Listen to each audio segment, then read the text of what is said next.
Noong last season, hirap ang Atlanta Hawks.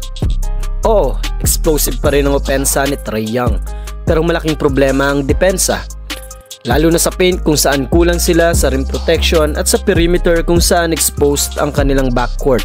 Bukod pa rito, inconsistent ang bench production at nawala ang momentum ng ma-injury si Jalen Johnson. Resulta, 40-42 win-loss record, ikasampu sa East at muntik pang malaglag sa play-in. Kung titignan sa advanced stats, offensive rating, ika-9, defensive rating, ika-26. Pero ngayong season, masasabi natin na iba na ang usapan. Healthy na ang core, may bagong puwersa na pumasok at mas balancing lineup. Dahil dyan sa kasalukuyan nga ay nasa number 12 sila ng power rankings bago magsimula itong season. Simulan natin ang analysis sa projected starting 5 ng Hawks. Unahin natin ang point guard position na walang iba kundi si Trae Young. Alam naman natin na siya isang elite offensive engine. High usage ball handler na mahilig sa high pick and roll sets at isa sa pinakamahusay na passer sa liga. Noong 2024-2025, nag-average siya ng 10.8 assist per game gamit ang kanyang court vision para hanapin ang shooter sa corners o rim runners sa loob. Ang signature niya ay deep range shooting, alam naman natin yan, kayang umatake mula sa 30 feet na parang si Steph Curry. Kaya napipilitan ng depensa na extend ng coverage. Resulta, nagbubukas ang driving lanes para sa kanyang teammates. Pero ang downside, minsan, sobra sa isolation plays at prone sa turnovers kapag na-trap ng mas malalakas na defenders. Pero sa lineup na mayroon sila ngayon, kung dati halos siya lang ang inaasahan, naniniwala ako ngayon may katulong siya sa pick and roll and pick and pop game dahil nariyan na si Kristaps Porzingis. Expect a more efficient Trae this season. Sunod naman natin ang shooting guard position. Nariyan si Dyson Daniels. Kung opensa si Trae, depensa naman si Daniels. Noong last season, nag-average siya ng 6 points, 4 rebounds, almost 3 assists, at 1.4 steals per game at kilala siya sa kanyang defensive rating na napakataas kapag nasa court. Ito ay dahil sa kanyang 6'7 size at 6'10 wingspan. Kaya niyang bantayan mula point guard hanggang small forward. Siya ang nagbibigay ng balanse sa Hawks backcourt. Offense kay Trae, defense naman kay Daniels. Jalen Johnson bilang small forward ng team. Healthy na ulit si Johnson matapos ma-miss ang malaking bahagi ng nakaraang season. Pero bago ang injury, nag-average siya ng 16 points, almost 9 rebounds at almost 4 assists per game. Versatile forward, kaya magdala ng bola, mag-cut at makipag-run sa transition. Siya ang glue guy ng Hawks. Masasabi na siya ang pangalawang option ng Hawks kapag dating sa kanilang opensa. Sa power forward position naman, ang kanilang bagong hugot na si Kristaps Porzingis, unicorn mode activated. Galing sa Celtics ay nag-average siya ng 20.1 points, 7.2 rebounds at almost 2 blocks per game habang ang shooting percentage ay 37 mula sa 3. May kakayahan siyang maglaro bilang floor spacer kaya nabibigyan ng extra spacing ang opensa.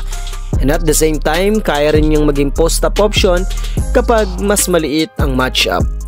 Defensively, si KP ay rim protector na may almost 2 blocks per game pero hindi siya kasing bilis sa lateral movements ng iba. Ibig sabihin, pwede siyang ma-expose kapag pinilit siyang dumepensa sa perimeter pick and rolls. Pero sa kabila nito, bawi naman siya sa shaded area dahil ang kanyang height at timing ay malaking tulong para sa Hawks sa loob ngayong season. Para naman sa kanilang center position, si Onyeka Okongwu. Ito ay dirty work specialist. Noong nakaraang taon, nag-average siya ng 10.2 points, 7.1 rebounds, at 1.1 blocks. Siya ang hustle guy sa loob, perfect complement sa spacing at shooting ni Porzingis. Ngayon naman ay silipin natin ang bench o mga role players o notable players na alam nating may malaking mayambag once na ipasok sila sa playing court.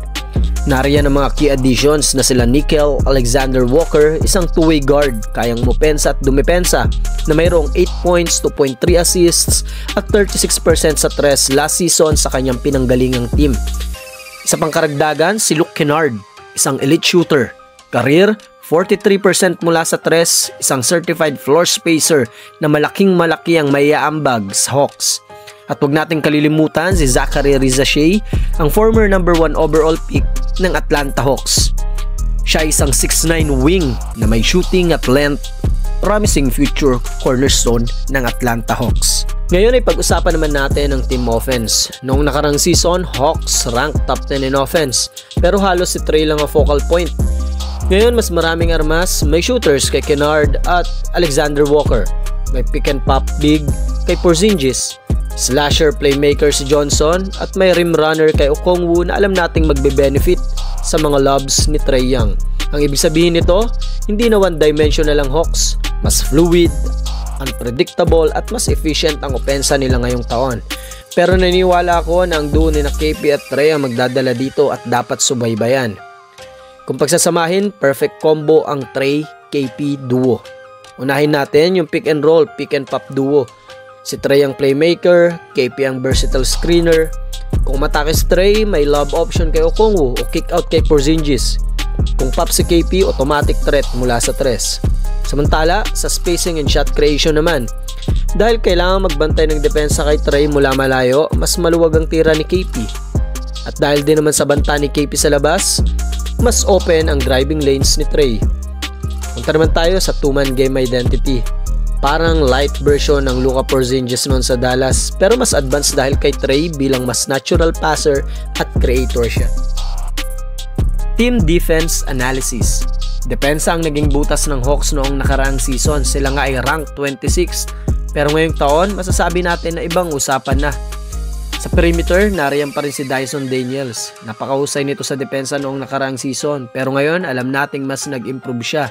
Siya isang elite wing defender, napakahusay sa depensa at napakasipag, talagang maaasahan sa perimeter defense. Sa wings naman, nariyan si Jalen Johnson at Zachary Risachet para sa length at switchability.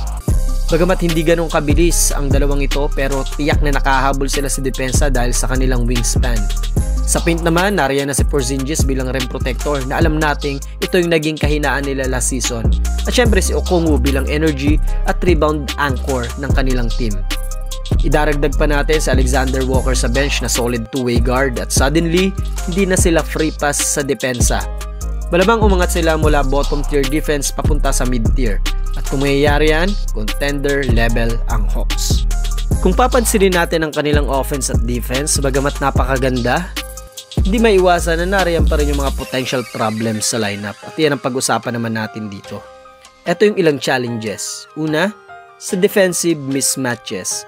Si Trae ay maliit na guard at laging target ng kalaban noon pa man. Kahit may Daniels at Johnson para bumawi sa perimeter defense, hindi may iwasang hanapin siya ng opposing teams sa mismatches. Pangalawa, Porzingis durability. Kilala si KP sa injury history. Kapag nawala siya, nawawala rin ng rim protection at spacing na nagbibigay balance na pwede niyang maidagdag sa Hawks. Sa front court fit, kapag sabay sina Porzingis at Okongwu, pwedeng maging problema ang spacing kung hindi consistent ang shooting ni Okongwu. At kung small ball naman, baka maging vulnerable sila sa rebounding. Panghuli, yung ball dominance ni Trae. Dahil high usage siya, dapat mas maging willing siyang maglaro off ball para tuloy-tuloy ang ball movement. Lalo na kung gusto nilang i-develop si Risachet at bigyan ng touches sina Johnson at Kennard para tulong sa opensa. Sa kabuuan, best case scenario, Trae plus KP, unstoppable pick and pop duo na kayang pasakitin ang ulo ng kahit anong depensa, habang may support system mula kina Daniels, Johnson, Okongwu, Risachet, Alexander Walker at Kennard. Worst case scenario naman ay ang injuries kay Porzingis o sobrang dependence pa rin kay Trae. Babalik ang Hawks sa dati nilang problema. Great offense pero exposed defense kapag nangyari ang dalawang ito. Kaya mga ka-hoops, ibang Atlanta Hawks na talaga ang makikita natin ngayong season. Si Trae Young, handang patunayan na kaya niyang mag-lead ng team para maging contender. Kristaps Porzingis, may second chance para maging unicorn muli. Dyson Daniels, the defensive stopper, plus Jalen Johnson, Okongwu, Alexander Walker, Kennard, at ang potential superstar na dating number 1 pick na si Zachary Risachet. Dahil dyan, masasabi ko na hindi na lang sila play-in squad ngayon. Hawks are built to shock the East this 2025-2026 season. Pero tanong ko lang, sapat na ba ito para makapasok sa Eastern Conference Finals? O kulang pa rin sila sa superstar firepower? Comment your thoughts mga ka-hoops!